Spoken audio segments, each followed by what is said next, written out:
this is Carol Ann, and I want to welcome you to episode 3 of the Idris Diaries. Joining me today is Jimmy, also known as Monk of Magnesia. Hey, Jimmy, how are you? Hello. Hi there. We are going to talk today about Sleepy Hallow. It's a really awesome show that airs on the Fox channels. In Connecticut, it's channel 6. So, I don't know where it is, what station it is on for you, but it airs Monday night at 9 o'clock, 9 to 10 Eastern Standard Time. This past Monday was the season finale. And, if you haven't started watching the show, people, you got to start watching it. It's a really awesome take, totally different version of what we know of Sleepy Hallow with the Headless Horsemen and stuff. Actually, the Headless Horsemen really isn't in it that much.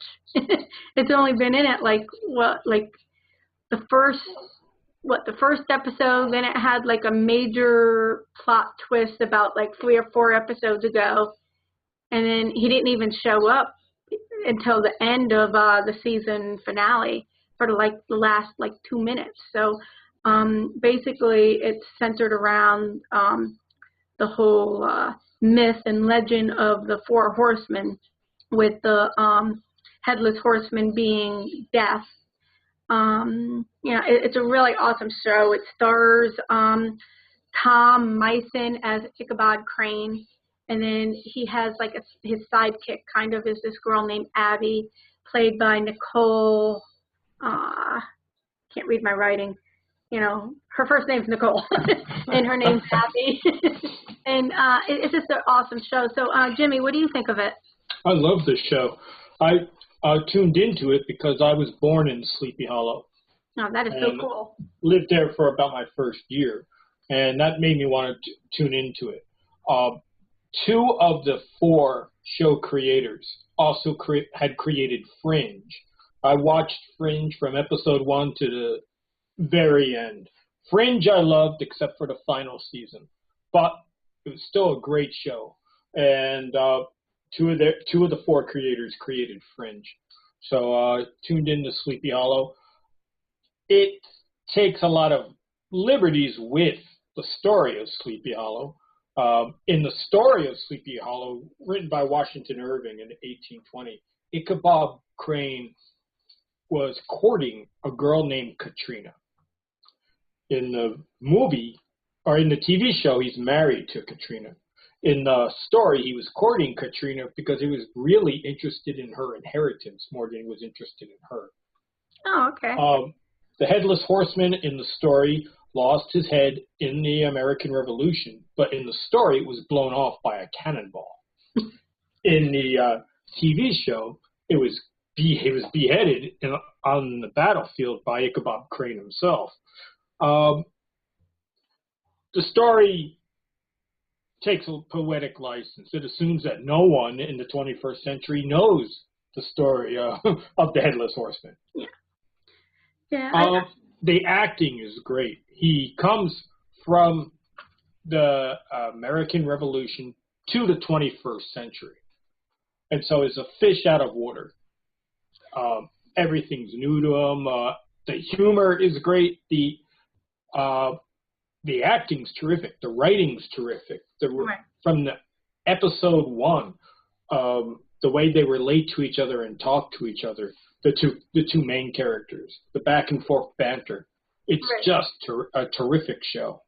Yeah, and then one of the first things Abby taught Ichabod, basically for those, if you haven't seen it, then maybe you should stop listening, but because there's some spoilers. But if you have seen it, okay.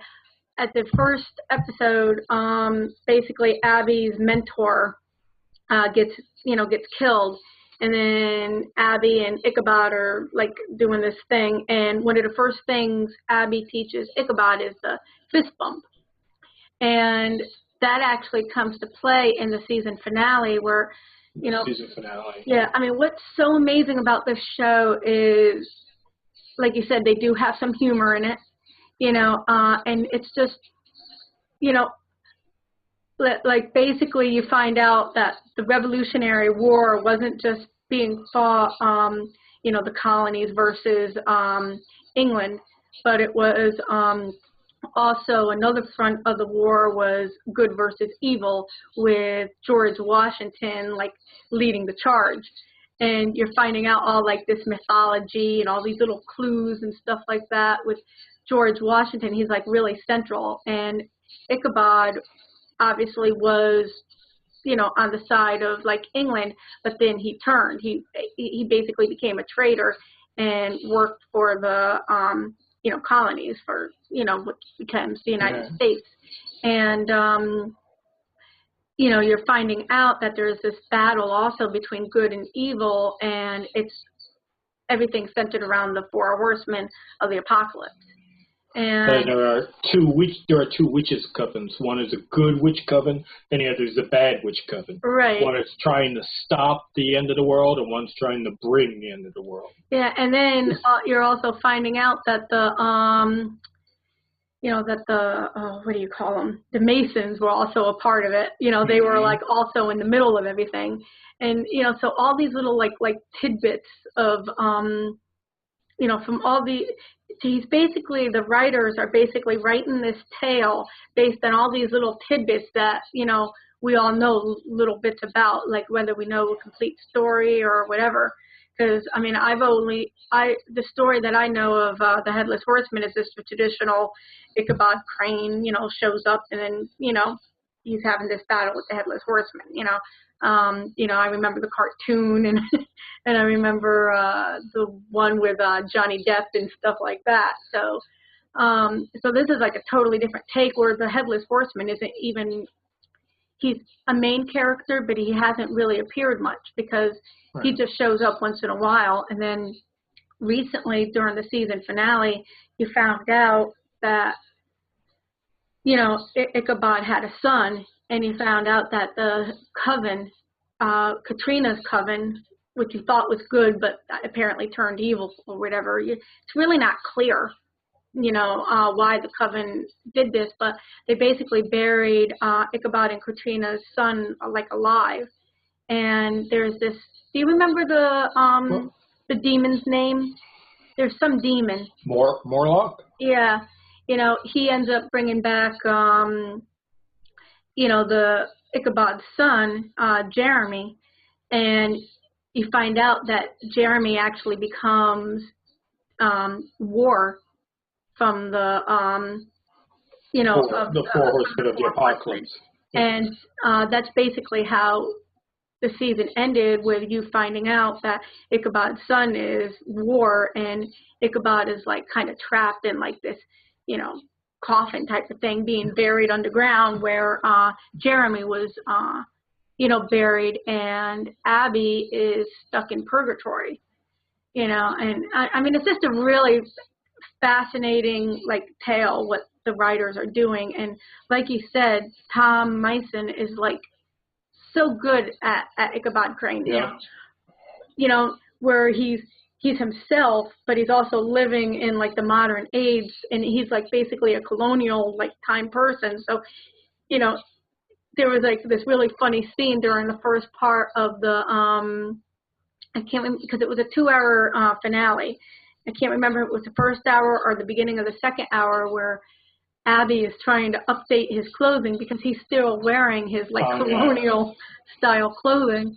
And he's trying to get him to wear, skinny tight jeans, which, personally he looked kind of cool in, but, you could tell he wasn't happy at all. He was like, what the hell? There was also in the finale a great scene involving upgrading the cell phone. Oh, yeah. And you find out that the real reason he wanted to upgrade is because she had one. Yeah. And then there's also, you found out also in this episode that the person who died, Abby's mentor, actually knew a lot too. And that was something, in the very first episode, the mentor got killed. And that surprised me because I was watching the episode. I thought, man, his character was all drawn, fleshed out and everything. I thought he was going to be in the show a lot longer in the first episode. I know. But then he comes back in flashbacks. Right. Throughout the series. I thought he was too good for just one episode. And I'm wondering if he's going to be showing up, time to time, because the way the season finale ended is he showed up in purgatory with this other kid. This other kid who actually always loved Abby, and both of them got killed from Malik. Is that his name? Yeah, the demon.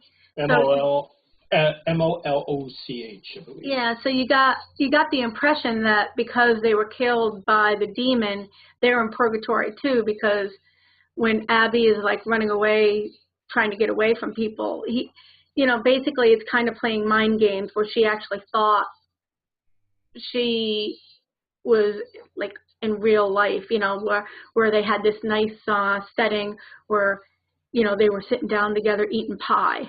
And all of a sudden something happened where she remembered Ichabod, and then the pie turned to blood. It was really you knew something was going to happen. I was actually expecting maggots or something, but instead you see the pie turn to blood and stuff, and then she runs away, and as she's running away, her mentor goes, Abby, don't leave me here, kid. And he's standing there with his head in his hands, and the head is talking, And then the other kid, who's kind of iffy, where, I haven't really made up my mind with him, because one second he's a bad guy, and then the next second he's trying to do something good.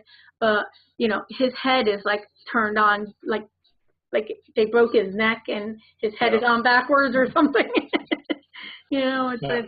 It's every time you see him with his head like that, it's kind of freaky. But I don't have cable, so what I do is I just Google "watch Sleepy Hallow" online, and you'll find Hulu will only take you back to episode 7, but there are sites that take you back to episode 1. And you could watch it if you haven't seen it, or if you want to rewatch them and don't want to pay like me. That's what I do. I just watch it online for free. Now, did you get the impression that, the person who you find out is Jeremy, they called him the Sin Eater. What was it? It was halfway through the season, you meet him, and basically he's this guy who has the ability to, help you deal with... He literally eats your sins. Yeah. It's the Sin Eaters were around during medieval times. There were actual people that did that. They were called Sin Eaters. They would eat your sins, and then you'd be absolved of your sins. The church were against them because they were absolving your sins without benefit of the church. Yeah. They were taking business away from the church, basically. But that's and he's played by John Noble. Yeah, he's a real good actor. He was in Fringe. He was also in Lord of the Rings. Oh, was he? Yeah, he was in Lord of the Rings. I forget the character. Oh, okay. I mean, he's a real good actor. I mean, if you go on there and if you haven't watched it already and you start watching it, you guys will know, recognize him. So he's a real good actor. Yeah. And when he first showed up, huh? I think he's Australian. In this one and in Fringe, he used his American accent. But you can't tell if you watch him that he's not American. Oh, I didn't know that. Yeah.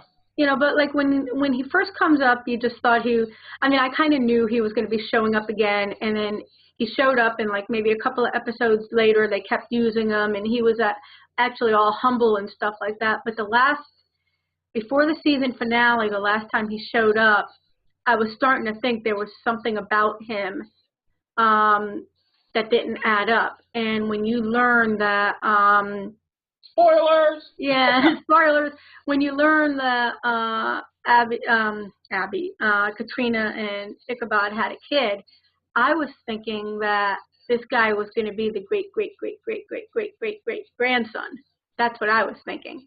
You know, I had no idea. All of a sudden you find out that he's, you know, he's the, like, son, the actual son. So it's going to be really interesting to see how they play this. Is he going to, like, be evil, or is he just being, like, you know, the kid who is pissed off at the mother and father, you know, for the mother for, like, leaving, you know, getting killed or whatever, leaving him with the coven.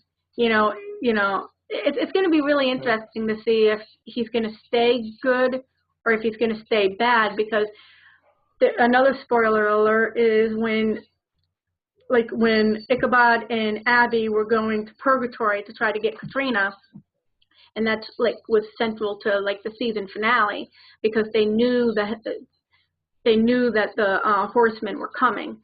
So they decided to go to Purgatory, and he actually said, you know, I am going to miss you, you know, or whatever, you know, and either he was acting, you know, or he really was thinking, okay, I'm not going to see them anymore, you know, and then all of a sudden you find out who he is. It's like, it's going to be interesting to see if, because I'm sure the other four horsemen are going to show up, because right now you have Death, who's the Headless Horseman, you have Jeremy, who's War, and then what is it? It's Famine.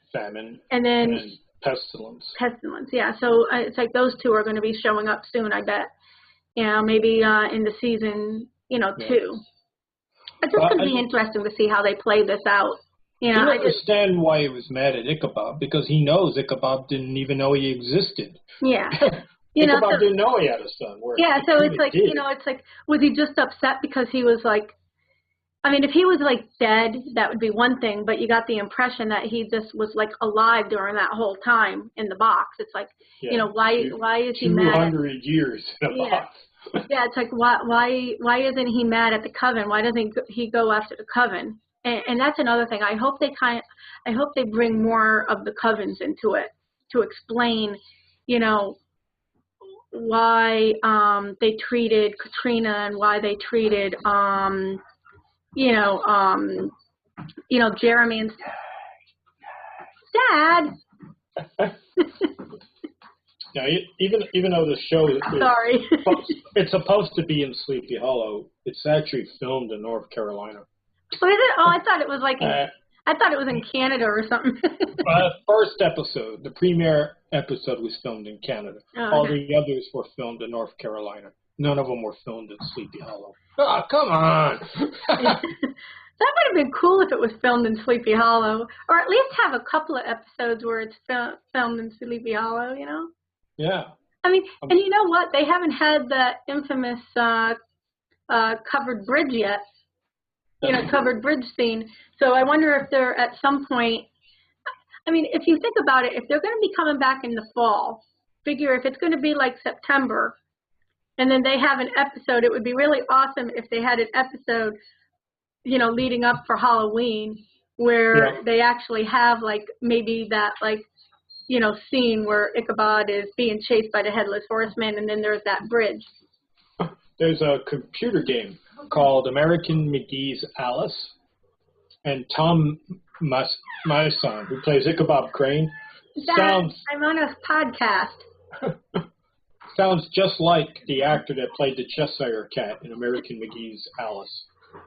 Their voices sound so much alike that I actually looked it up and found out it's a different actor. It's not Tom Myson, but he sounds just like the Cheshire Cat from American McGee's Alice. Every time he speaks. You know, I'm hoping, I would also like to see this guy, Tom, in, like, more, you know, hopefully we'll see more of him, because I really think he's a good actor.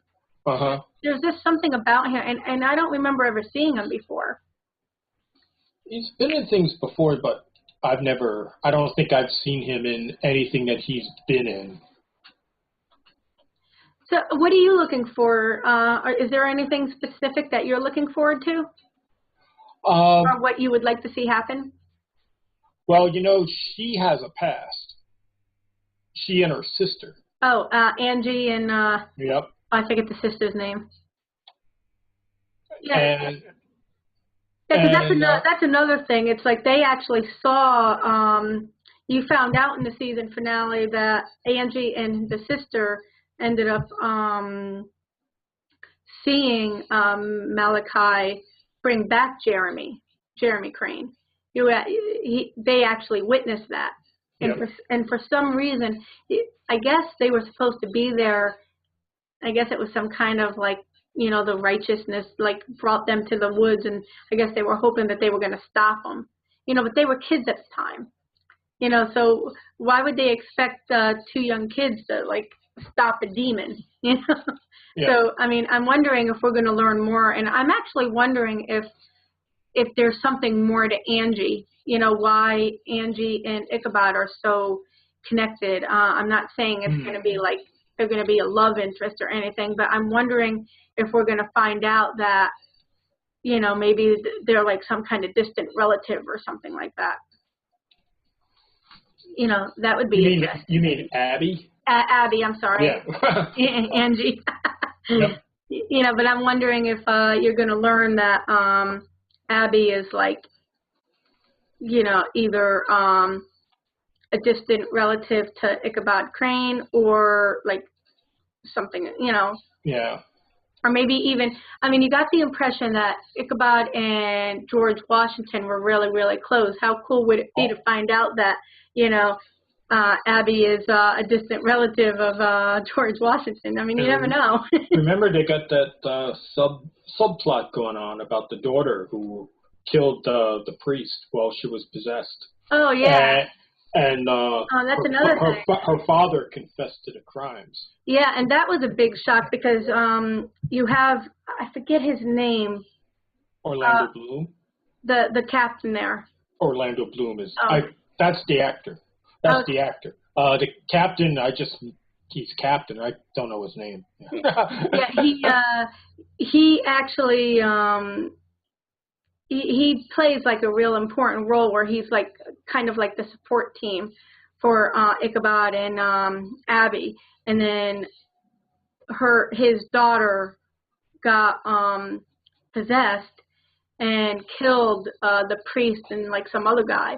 And instead of the captain there coming up with some kind of story or something like that, he said that he killed him. He confessed to save his daughter. So that was a big shock because, like, what's going to happen now? Because now Ichabod doesn't have that support. Because he's in real life. He's not in purgatory anymore. Him and Katrina, got out of purgatory, and Abby got left behind. It was actually her choice because you learned it's like that old thing where, if you bring somebody back, you have to sacrifice somebody. So she sacrificed herself so Katrina could come forward. So now Katrina and Ichabod are going to be left without any, police support. So how is Ichabod going to survive in the real world without, Abby? That's going to be another big thing. Unless the first episode of next season, Abby gets out. Yeah, that could be. She gets out of purgatory first episode of next season. I wonder if they'll do that. I wonder if they'll milk it for a couple of episodes because Abby has, a good chance to learn some more information because she forgets she has amnesia where she can't remember what happened that day. So she's basically with herself as a kid and her sister and like this, what was it? It was like a dollhouse or something. Right. So, and I guess it was like one of the safe places of purgatory where they can be. And, so I wonder what she's going to find out too. It's really interesting. All these little plot twists and happens to be the dollhouse that they found as kids in the dumpster behind their house. Yeah, some weird little thing. But I'm really looking forward to this show. This is one of the better shows, new shows that have come back on, that has come on, regular TV. Basically it's like this show and Grimm, Every episode this season has been good. It wasn't an episode that I thought, oh, this is boring. I just want it to end. Or you think they've all been good. Or how sometimes you're watching a show, I love Grimm, but there's been a couple of episodes where I'm waiting and waiting and waiting for something to happen. And although it was a good episode because I love Grimm, it's just, it's one of those forgettable episodes. You know what I mean? You know, where with Sleepy Hallow, after every episode of Sleepy Hallow, you were like, whoa, that was cool. You know. No, and that the pacing's so good that when the episode ends, it's, oh no, it's over. Yeah. That was an hour? I didn't realize that. Or even the 2 hours. It goes by very quick. I mean, I'm sitting there like having a cup of tea or whatever, and then before you know it, it's like 35 after. It's like, whoa. But I like another thing, you're watching it, and then next thing, it's like you've been watching it for, say, 10, 15 minutes, and then the opening credits. Huh? It's a really, really good show. So, guys, if you haven't seen it yet, you gotta like watch it. It's on, you know, what's that site? Hulu brings it back to first episode, season 7. Let me see if I can find that other site spelled out too. Yeah, I mean, and then I know if you do have on demand, you know, you could probably get it on demand, and I think it's on Amazon. You know, Amazon instant streaming. Here it is. It's at www.zzstream, that's zzstream.li. Oh, okay. I don't know what the LI is, but at zzstream.li, all the episodes commercial free. Cool. From episode 1 right up to the 2-hour finale, which without the commercials was only an hour and 39 minutes, I think. Yeah. Yeah, if you take all the commercials out. Too bad all the shows can't be commercial free. Well, do you have any other like final thoughts about anything, or? No, it's just a great episode. The acting's terrific. The writing's terrific. If you like the supernatural, if you like the Legend of Sleepy Hallow, this is a retelling of it. Yeah. If you like good acting, if you like good television, then just watch this. If you are a fan of Fringe and you haven't seen this, tune into this. Yeah, I agree. You know, it's. I mean, I've always been fascinated with the Four Horsemen and Apocalypse and stuff like that. So every time somebody tries to do a different take on it, on the legend, I always like pay attention. So, and then, so you're combining 2 legends, actually 3 legends. You're combining the legend and legacy of George Washington and the Revolution, which is like, one of the best wars ever because that created our country, and then you're combining the legend of Sleepy Hallow and the Headless Horsemen with the 4 Horsemen of the Apocalypse. So. Oh, you actually get to see a zombie George Washington in this one. Yeah, I forgot about that. Zombie George Washington. Yeah, that was funny. Okay, so, I mean, really, it's a great show, and, really take the time to, like, watch it if you haven't already. So, basically about it. Thank you so much for joining me. Oh, you're welcome. Thanks for having me. Okay, and have a good night, everyone.